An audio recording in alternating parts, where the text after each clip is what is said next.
Andrew. So look, we're going to start with our staging expert, Johnathan Miller, and we're talking about homes that just feel a little too small, right? We've looked in those magazines and we're dreaming about these mansions and how they're styled and how awesome they look, but you're going to show us how to make the tiniest of homes feel luxurious and large. So how do we do that? What's step one? Well, first you've got to assess your space, because sometimes, you know, you go in and you just think, oh my gosh, it's so small in here, and it's really not, especially with the tiny house movement happening. You have to think about what they put in those houses and how they live. They maximize every single space. So the first one I'm going to talk about, you're going to come through the front door.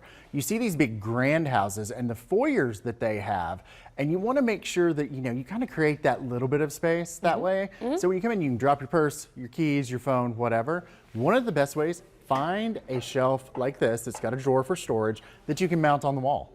So then you don't have a piece of furniture sitting there, so it's still easy to walk by.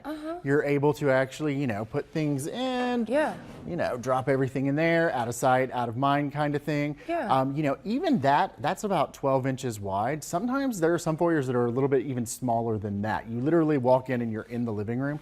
You can use any type of floating shelf that you can find, like one of these. I have some longer ones here. They come in so many various sizes. And if you really want to make it feel even larger, you can even use a clear lucite one.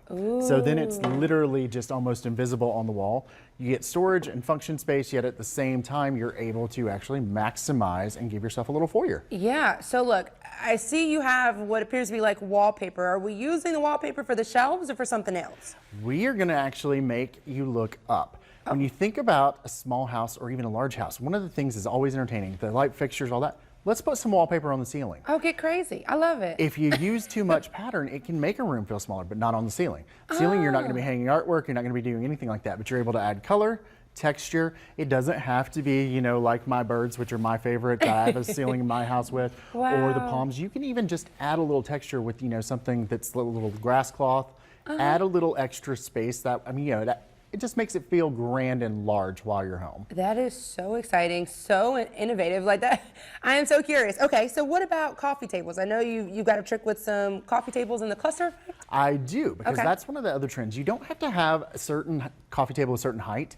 You actually can take 3 small end tables, varying heights, cluster them together to use as your coffee table. So then that way, if you have guests over, you know, grandma's over visiting, she needs a place to sit or drink, you just move the table over there. But while you're home working, let's say you've got your laptop up here working on one, you've got, you know, your feet up on the other, you've got a space for your drink or whatever sitting there, you're actually got 3 spaces in one that you can collect together. Wow, I'm like, now I'm mesmerized by these pictures. I'm seeing what you're talking about with them on the ceilings. Oh my goodness, now that's something we probably need to hire somebody for, right? Or have you done it yourself?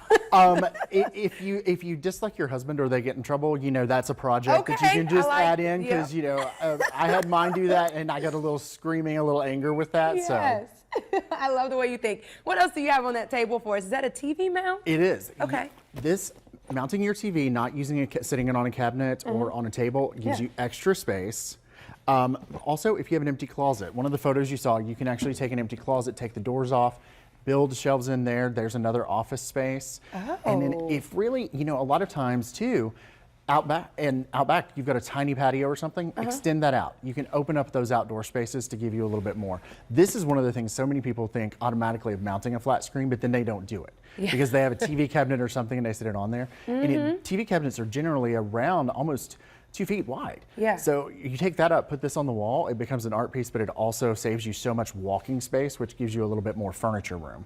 So look, we've talked about saving space, making the spaces more creative. None of this sounds really expensive though. It's not. You can actually do this on such a great budget.